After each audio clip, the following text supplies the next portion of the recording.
Hey everyone, Dr. Frunky here with an awesome new knife console for you. In front of us, we've got a Protoype. So this is the Nemley 2.0 Protoype from Felix Archibeque over there at the Something Obscene company. Here you can see his logo with the electric bolt and the S.O.C on there. So this is a prototype of a knife that he has produced with WE knives that will be coming to the market very soon. The Nemley 2.0 actually gets its name from Noah Nemley, who is a very active member in the Instagram community where he goes by the handle Knifetography. And he has been producing some very high quality photos and other content for the Instagram community for a while. And he's really popular. And so this knife is named after him because he and Felix have a friendship, and he just likes to name these knives after his good friends. The J Cape, which I reviewed on my channel, and you can go back and find, was named after a good buddy of his named Josh Cape. So he likes to name his knives after close friends. I think that's pretty cool. So what is this knife? This is a huge cleaver design, as you can see. It's actually not that dissimilar from a knife that I recently reviewed, the VDK Impaler. And it's interesting because that knife and this knife were both built by WE knives. So they are remarkably similar, and I just happened to have the all DLC version of both of those knives on the channel here. You can go back and see that video from recently as well. That's totally unrelated knife, but I did note there were some similarities there. Anyways, let's get back to this knife. So this knife was designed by Felix over there at Something Obscene Company and based off his Nemley fixed blade. He's got a fixed blade that combines a knuckle duster component for the handle and a large cleaver fixed blade. And that was the original Nemley. He wanted to turn that into a folding knife design, so he actually got some assistance from Elijah Isham. Now, Elijah Isham is all over the knife community right now. I'm looking at my collection and seeing if I have anything from him. Unfortunately, I don't, but he is gaining popularity. He knows how to design a very unique and ergonomic and very cool folding knife. They took this design to KC Design. So he is a guy behind Elite Outfitting Solutions, the EOS guys, and he did all the CAD work. And these three guys came together and sent that information over to WE Knives, and here we have the Nemley 2.0. I hope that was clear enough in terms of the story about what's going on. So what are we looking at exactly? Well, let's go ahead and get some vital signs on this guy. Up front, you are looking at about 3.6 inches of overall blade length. You're getting about 3.6 inches of cutting length too, because the edge ends where it comes in contact with the handle. There's a nice sharpening choil there.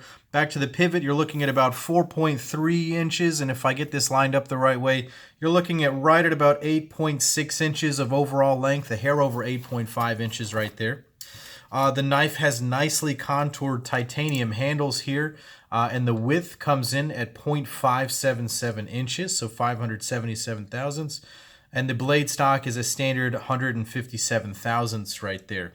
It does taper down with a nice, it looks like a high hollow grind. It's a nice flat grind actually.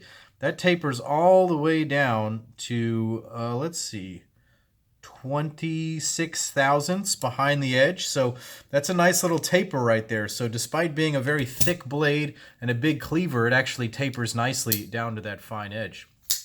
So let's go ahead and actually let's bust out the scale here real quick. I want to see how heavy this is. This is the full titanium version right here. Actually, they're all going to be titanium, and it is 6.47 ounces. So quite a chunker that you've got going on right here. Let's bring out another couple of knives for a size comparison here. Here is a Spyderco Paramilitary 2 and a Para 3. Here you can see that the Nemley is bigger than the Paramilitary 2. So I'll bring out my next big knife here. This is the Benchmade Crooked River. This is my super big knife comparison. So you can see that it is still quite a bit smaller there than the Crooked River. So what are we working with here exactly? Let's break this guy down anatomically. Up front is a big old cleaver blade of S35 VN steel as is standard fare from WE Knives. But we know that they do a good job with their heat treats and their steel. And this is a big old wicked blade right here. You can see that it is reminiscent in some ways of the other cleaver that I mentioned, with a large sort of rhinoceros-like hook right there. But Felix has added his own touch here and put this lightning bolt in the blade where the cleavers normally have their sort of hanging holes. That does two things. It lightens the blade a little bit, but it also gives it a little bit of visual flair.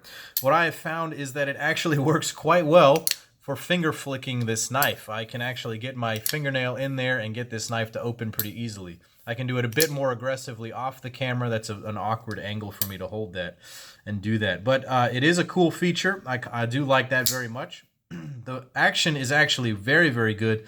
This blade has a bunch of weight up here, so it really flies out of the handle and then it drops back closed really nicely. The blade came very sharp. As I showed you, it is rather thin behind the edge, and this plain sort of regular grind makes this a very useful knife if you needed a knife like this.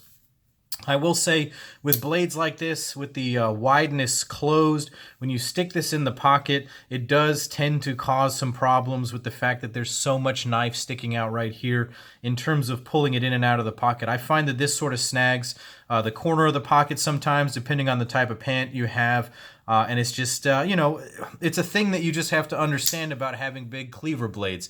You're not going to buy this knife by accident without understanding that the blade is huge. So I'm just going to say that. Anyways, moving back here, we're going to talk about the pivot. This guy is riding on ball bearings, and in typical Wii fashion, has excellent, excellent smooth action.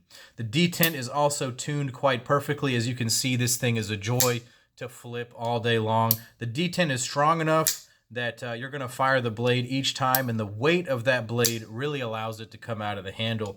As you can see, it does just drop down very nicely. That's one of the fun things about these knives. I've noticed that cleavers, even though they're not really the most practical knives out there, they tend to have very nice actions because of the weight of the blade, and I think that that satisfies a certain part of the market, that they're looking for that really powerful ka-chunk when it locks up and the way that it falls down.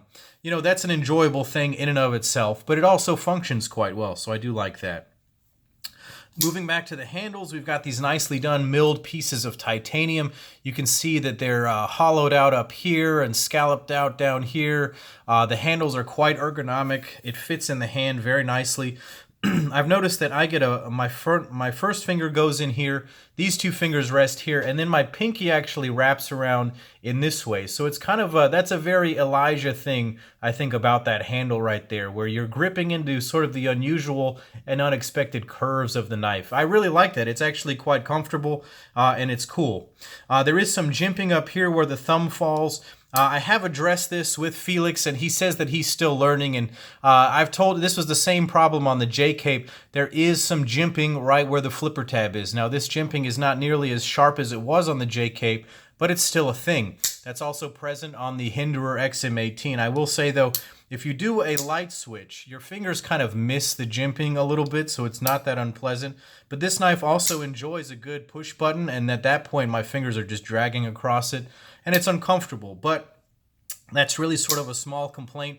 In the functional sense, your thumb does rest nicely on that, but I can't really imagine a scenario where I'm going to use this knife so hard that I need to have this jimping there to add to this, because on the blade it seems like more than enough. If this was smooth or even scalloped out right here, it would be even better and more comfortable.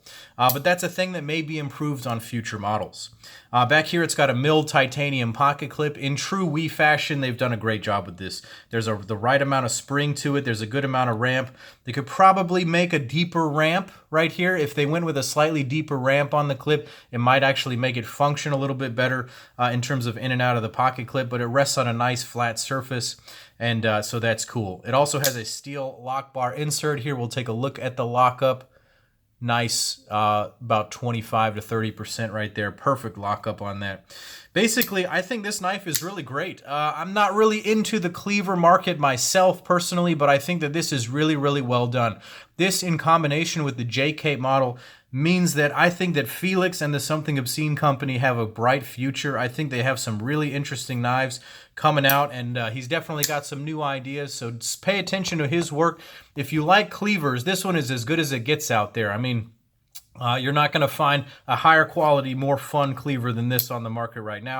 So definitely take a look at these. And if you like this video, go ahead and click like and subscribe down below. Check me out on Instagram as Dr. Frunky. And as always, guys, take care.